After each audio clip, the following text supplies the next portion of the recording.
Disc Benders, Ace Run. Even saying the name brings back the pain.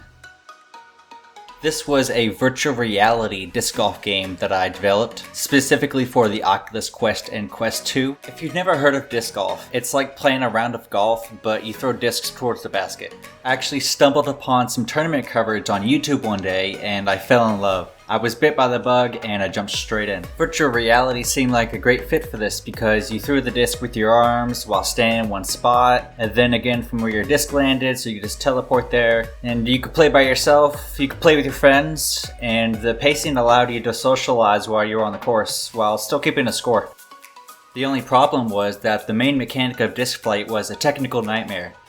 But I figured since it was so difficult, if I could pull it off, at least it would be proprietary, and so I went with it. I actually did end up pulling this off, but there's a lot more to the story than having the mechanics of the game work. To have a successful game, you've got to have the gameplay be fun, sure, but it also means being able to engage and build a community, market and sell the product, and most importantly, you have to have something unique. I only realized after the fact that a medium like virtual reality only offers its full potential value when you bring an experience to people that has a high cost or barrier to entry, something they couldn't get elsewhere, like golf or cave diving. Disc golf is a sport that is relatively easy to get into, cheap, and is a great option for everything from casual to competitive play. Most public parks that are local to you will have some sort of disc golf course or infrastructure set up, which begs the question, why was I replicating an experience people could have any time with a $10 disc and some friends, and with the warm sunshine to boot? Not to say the game was a complete failure, but it didn't do as well as I was predicting. Point 1. I didn't realize I was building a simulator.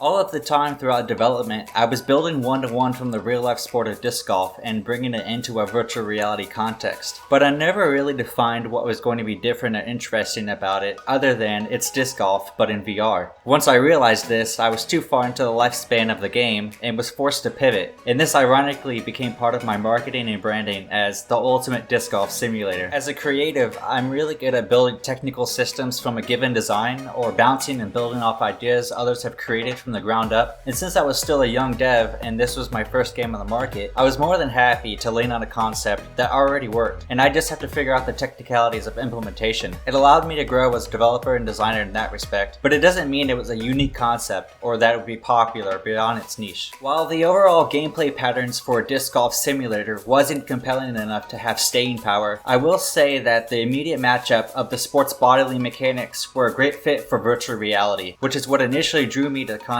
and sparked my passion to start and power through development.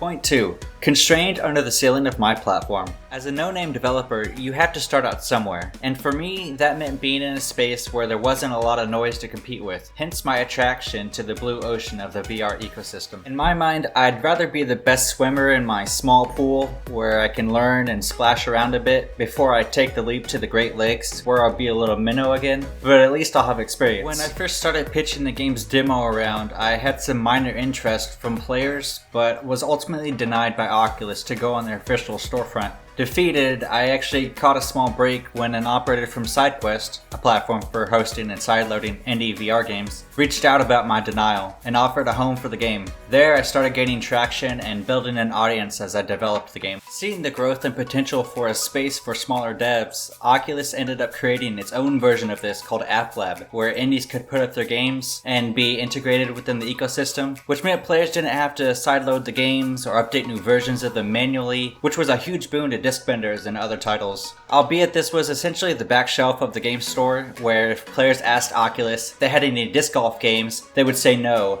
But if they asked if they had Disc Bender's Ace Run exactly, then the player could get a copy. So this limited the potential for new traffic and meant that new sales would mostly be from word-of-mouth recommendations between groups and their disc golf friends. While this new space to grow into was appreciated, it became clear that there was no pathway for games on App Lab to come onto the official storefront, which meant there wasn't a future for Disc Benders to realize its true potential. Even though this constraint on platform was problematic for the game's growth and lifecycle, I readily admit I do not think it would have thrived due to its lackluster concept and value, as I stated before. Point 3. Dominance in a niche. While the overall total number of sales and ubiquity wasn't staggering, I can at least attest that people who did play the game really enjoyed it, and played it multiple times and for long periods of times. People played for 40 minutes on average, with some playing the whole 2-hour battery life of their quest, and these people played quite consistently, with active users playing from month to month, with about 5 to 10 people playing per day. I think the fact that players could use their whole body and move in their play space when throwing really got them into the groove of the game, and allowed them to achieve a flow state, even though they were wearing a TV on their face. When a niche hasn't been catered to, and the only disc golf game of major relevance was for the PlayStation Move in 2010, they are going to be starving for recognition, and looking for a way to enjoy their hobby in the passing moments between. I had moving stories of brothers who used to play disc golf together, now getting together for regular games from different states, dads who couldn't hit the course anymore because they had children at home, and plain old fanatics who played in their living room even though they just got back from playing some rounds in real life. Over the course of the game's 2-year lifespan, the game brought in about $25,000 and sold just over 3,500 copies.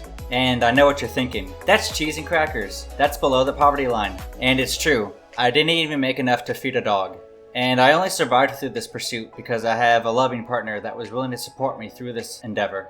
And now I'm paying her back. Point 4. Time is a slippery thing. Being my first game, I had no idea how long these things would take. Not only do you have to build out these systems, which I had some experience with, but once people play them, you're going to have to iterate on them time and again. And things will always pop up, whether that's real life, having to redo your game's color palette again, or it's your weekend to do laundry. As well as having to carve out big systems like these to produce content, you're going to need to make tools, which means taking the time out to do that as well. Else the entire content creation process is going to be a slog and will take much longer. I estimated up front that in order to build 3 full courses and the driving range would take me 2 months. What a joke. A full course is 18 holes, which means 3 courses is 54 holes, plus a driving range, which is another small course. That would have been 1 hole developed every 2 days. Over the 2 years I developed the game, I only built out 45 holes, plus the driving range. That means to build 1 hole, it actually took me 16 days. That's real bad math. No wonder Oculus denied my pitch. They must have thought I was a loon. What was unforeseen and the reason it took so long to build these courses is because I decided to have all the holes connected through one course. This means not only did I have to make each hole, but also fill in the spaces between the holes, which meant pulling and pushing terrain, smoothing things out, building plateaus and placing trees, rocks, and vegetation, and then painting the whole thing. This took forever, and for each course you have to light map it at the end.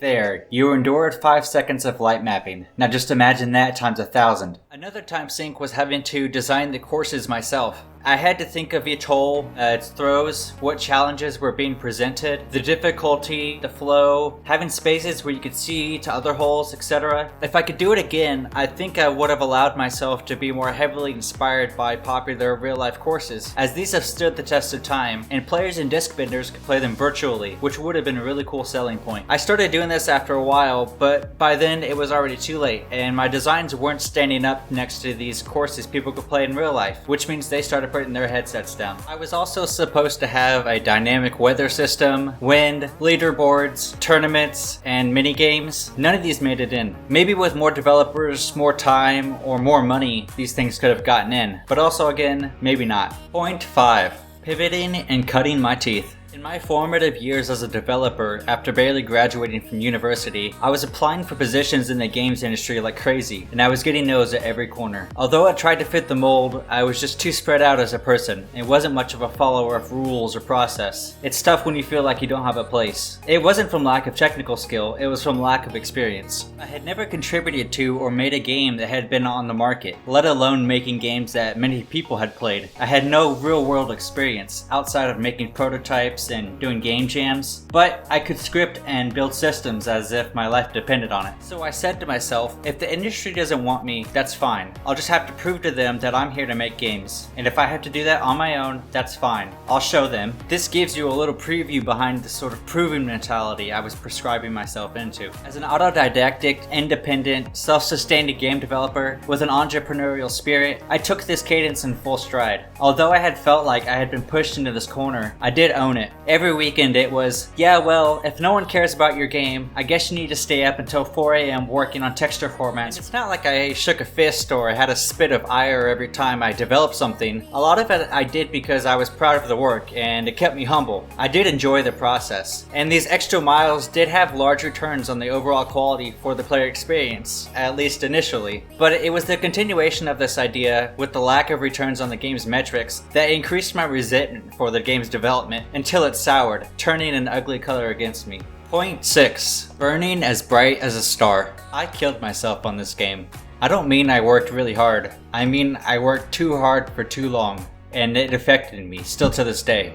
Every time I think about the development of the game, I feel that part of my brain turn away, like a moth strained from the burn of the flame. I've always been a believer in mind over matter, which is why I can appreciate bone-crushingly difficult games like Dark Souls or Cuphead that take you to your breaking point. I would stay up all night playing these games, falling and picking myself back up, being defeated over and over again, working at it until I gained the necessary skills to beat the obstacle, and playing through until I finished the game, just to say I beat it, even with the odds against me. Being a young, naive developer with passion in spades and all the energy under the sun, I thought I could take it all on myself. As I'd never experienced burnout, I had only heard about it, and remember thinking, that won't happen to me, they just don't care as much. A self-inflicted challenge to say to myself, I barreled through it, and that has to at least be worth something. I didn't think I would get burned riding too close to the sun, and I did not heed Icarus's warning. Sure, I designed, developed, sold, and marketed a virtual reality video game by myself, and got partial results of what I was looking for, but I paid for it.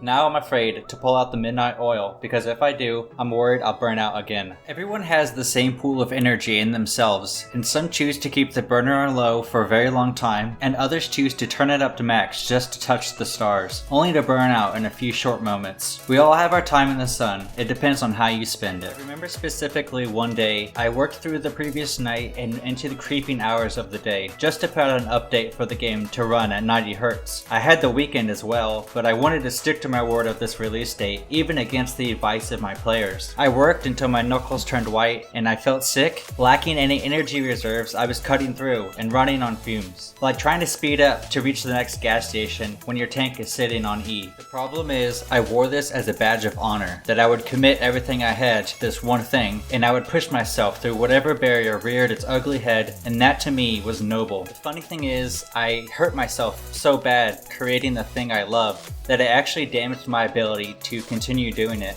I had gotten myself in such a rut with nowhere to go that I basically had to force quit my project, and I ended up laying on my couch researching burnout for the 2 months following, and it was another 2 to 4 months after that before I ever touched code again. Of course, my player base was upset by this sudden jerk. I had provided high quality, free updates at a very quick pace, and then canceled the project out of seemingly nowhere, and then fell off the face of the earth, leaving my players stuck in the riptide and without a paddle. While I had built the plane, took off, and flown with minimal turbulence, the way down was a crash landing in the most sobering fashion. Point 7. A change in color. I think what I learned from this entire process is that it's probably fine to go all in on something as long as you're getting the returns you seek from it. That's called a fun and maybe even profitable venture. It's when you take your eye off the ladder that you begin to realize you're stepping on the gas, but you're the only one in the car and everyone else got out because they didn't like where you were going. Another thing I learned is that if you're going to make games or even make your first major game, make sure you have a brand outlined up front. What kind of games would you like to make? Or why should people trust you to make the games they like? And what should they expect from you in the game you're making? I realized too late that disc vendors had a brain, but it didn't have a heart. And people come for the heart of the game and then stay for the brains. So if you can't convince someone that it's like disc golf but in VR is a compelling experience, they'll probably pass on you just like they did on me. Even though the actual complex technical implementations of disc flight were nearly perfectly replicated, it didn't matter because no one wanted that in the first place. The last thing I think I've changed on is my entire perspective around work-life balance and where I should position myself on that spectrum. Nowadays, in my personal time, I am working on game ideas, but am more aware of my input towards them, as well as when I've hit a wall and should stop. It's a much healthier perspective, so I can continue making games and not break myself. But it is a bit of a catch-22 in that I wouldn't go back down that road again, nor would I advise it for anyone starting out. But at the same time, it's that project's grind that gave me my start. Since now I am with a company that has a huge emphasis on life outside work and time off, which is giving me the space to reflect and make amends on this topic, writing this piece as my final nail in the coffin. So I think everyone has their ups and downs. Life is a bit of a roller coaster. I am very proud of bringing together a game that many people loved and building a community out of that where people could talk about the game or play with others. It was a ton of fun being able to play with people who were testing it out, contributing to the game, and being physically right next to them as we casually talked in the course and threw some discs around. Was really wild. I won't ever forget it. I think the best thing about being an indie is that the people who are playing the game can give feedback directly to the developer and have it be implemented so quickly, seeing their changes come into fruition. It's like a tight-knit partnership where everyone has a hand in, and the disc golf community is no different. It's a niche area, but that's what makes it so cool and down to earth, which is a major reason why I jumped in headfirst. There's a link to some high-level tournament play in the description. If you haven't yet, go check it out. Overall, I'm very happy with the way the project landed, although I do wish I could go back and rearrange some things about the ending of its story. Lastly, the thing I was most proud of was the disc flight physics. If you're interested in that, I'm happy to share my implementation on GitHub. Links in the description. And that's the arc of Disc Bender's lifespan. If you enjoyed hearing the story, make sure to subscribe as I'll post more of my experiences, along with game development tips and tricks on this channel. For now, ciao!